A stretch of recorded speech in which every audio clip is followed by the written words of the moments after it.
Salut, c'est Nico, aujourd'hui on va parler des clients difficiles. Et je vais donner 5 ou 6 astuces pour gérer tout ça.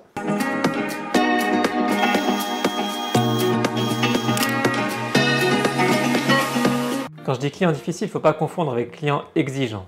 J'adore les clients exigeants parce qu'au moins on sait où on va. On a une direction, on sait ce qu'ils ne veulent pas surtout. Donc la première chose à faire, c'est de trier ton client dès le départ. Que ce soit sur ton site web au moment du formulaire de contact, que ce soit au bout de 2-3 mails quand tu sens que la personne est déjà compliquée, froide, n'aime pas comment tu lui parles, te répond froidement, te dit pas bonjour, des trucs simples, hein. Mais le tri est vite fait déjà là. Si on ne dit pas bonjour, on m'envoie des messages comme ça, c'est déjà mal parti pour une relation de confiance. Après, tu peux encore voir ça le jour du rendez-vous. Mais le jour du rendez-vous, là, c'est vraiment là qu'il faut vraiment te faire ton idée. Si tu sens que ça passe pas avec les clients, il faut leur dire. Tu leur dis, écoutez, moi, je me vois pas du tout travailler à votre mariage.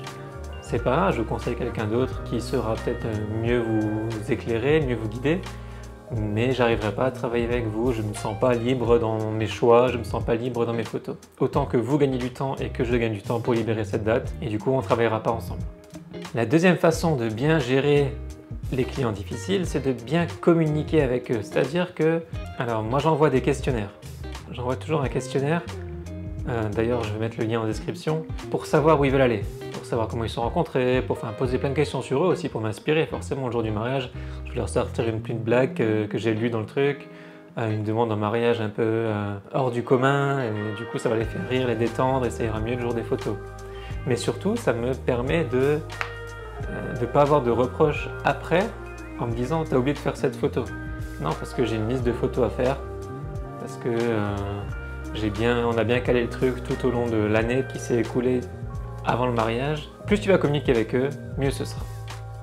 Et moins ils seront difficiles, et du coup même eux seront en confiance, parce qu'on dit des fois clients difficiles, mais c'est peut-être parce que justement eux ils n'ont pas confiance en toi encore assez.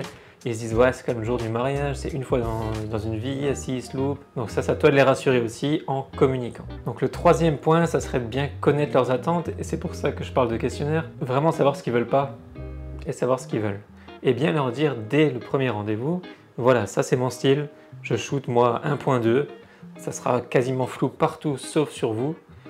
C'est comme ça, c'est mon style, si vous me choisissez c'est pour ça. À part pour les photos de groupe où évidemment j'ai monté un peu pour avoir tout le monde net. Si maintenant toi tu fais des photos très colorées ou très dark, très sombres, montre-leur, dis-leur tout de suite. Pas que le jour du mariage ils se disent « Ah mais qu'est-ce qu'il m'a fait là, c'est n'importe quoi, là tu vas devoir rechanger tout ton style, changer tes presets. » sur Lightroom, etc. Donc voilà, tu leur dis bien clairement que ça c'est ton style, et puis c'est tout. S'ils te veulent pas, bah tant pis, ils vont voir ailleurs. C'est pas grave. C'est leur mariage, c'est normal qu'ils aillent voir ailleurs. En fait, faut pas s'en vouloir, faut pas dire ah merde j'ai perdu un client. Si tu te sens pas en phase avec le mariage. C'est-à-dire que, comme je dis, c'est une fois dans une vie, faut pas que tu te loupes. Si tu te loupes et qu'ils sont dégoûtés, ils vont en parler autour d'eux, et du coup, tu aurais une mauvaise réputation. Alors que s'ils se disent ouais, ce qu'il a fait c'est vraiment chouette, super sympa et tout, ça va parler tout seul et ça va te ramener des clients. Ça me fait venir au point numéro 4. N'oublie pas que c'est un business. C'est pas un art. Enfin, c'est un art, oui, parce que c'est ton style, c'est toi qui aimes faire des photos, parce que c'est ton côté artistique qui ressort, mais ça reste un business, ce sont tes clients. Toi, tu es le chef d'entreprise et eux, ce sont tes clients. Il faut pas oublier ça, c'est-à-dire qu'il faut pas laisser ces émotions en fait se surpasser. Si maintenant tu dis j'ai fait un mariage, là il est exceptionnel, vraiment. Tu livres les photos, tu montres à tous tes potes, regarde les photos que j'ai fait, c'est génial. Je vais mettre ça sur mon site dès qu'ils vont valider et tout, nickel. Et ensuite, ils reçoivent les photos et ils trouvent ça bof. Imagine, si ça peut arriver, on ne sait jamais, ça peut arriver.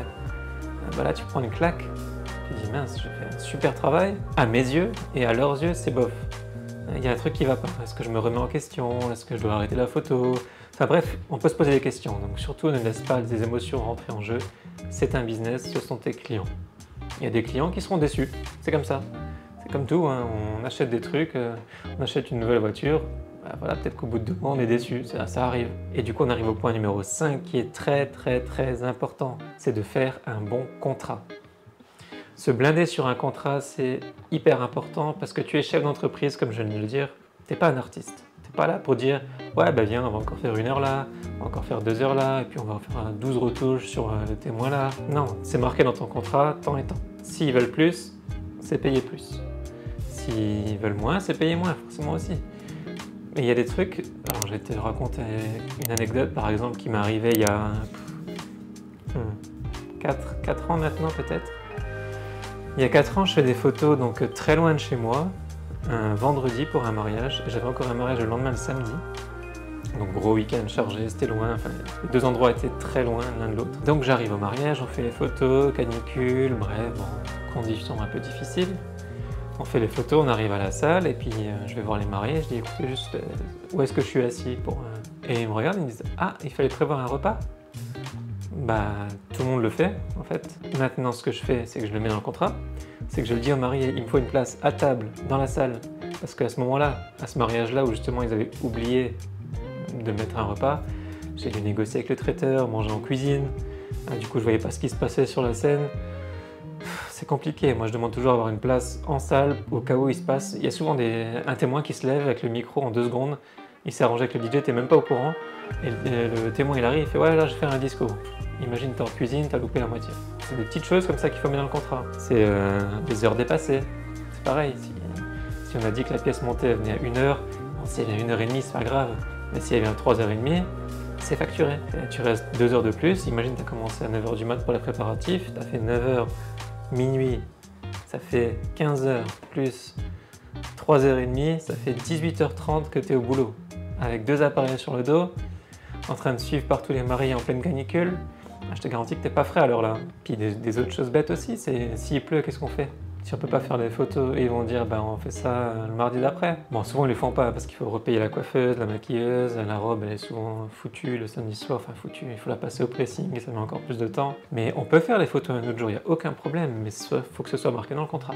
Ça reste un business, c'est ça, il faut vraiment se dire ça. Je comprends quand on débute, on est micro-entrepreneur, on se dit bon ben voilà c'est une passion, on va s'amuser, peut-être en plus du boulot, j'en sais rien. Si on veut faire ça à son compte, même si c'est une passion, même si c'est un art, c'est un vrai business et il faut se blinder avec des contrats. Partout où tu vas, quand tu vas signer quelque chose, tu as un contrat.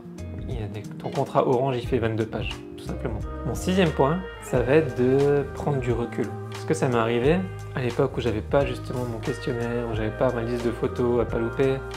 Il y a une mariée un jour qui m'a dit voilà ma mère n'était quasiment sur aucune photo sur la piste. Est-ce que je peux lui dire bah, ta mère était tout le temps dehors en train de fumer? Non, je peux pas lui dire ça. Même si c'est le cas, hein, même si elle l'apprend aujourd'hui, j'en sais rien peut-être, tant pis. En fait, il faut pas laisser vraiment ses émotions, il faut prendre du recul. Elle t'a fait un mail pour t'assassiner, réponds pas tout de suite. Si tu réponds tout de suite, alors là t'es foutu, parce qu'en plus c'est écrit noir sur blanc, elle va publier ça dans les avis, enfin bref, surtout pas.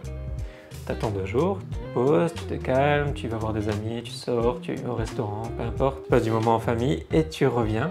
Et là tu as une idée, calmement, tu lui réponds, s'il faut tu offres un tirage en plus, enfin peu importe, c'est pas la question.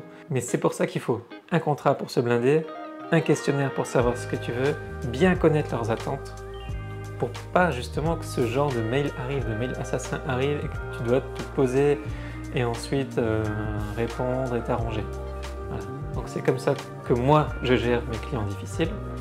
Heureusement sur 100, il y en a peut-être eu 1 ou 2, ça va. Parce que justement au fur et à mesure des années d'expérience, bah, je sais comment maintenant les trier, les gérer, savoir leurs attentes, me blinder avec un contrat, ne pas partir dans l'émotionnel et pas oublier que c'est un business. Donc voilà, pour moi c'est mes 6 points essentiels. J'espère que cette vidéo t'a plu et on se retrouve vendredi prochain pour une nouvelle vidéo.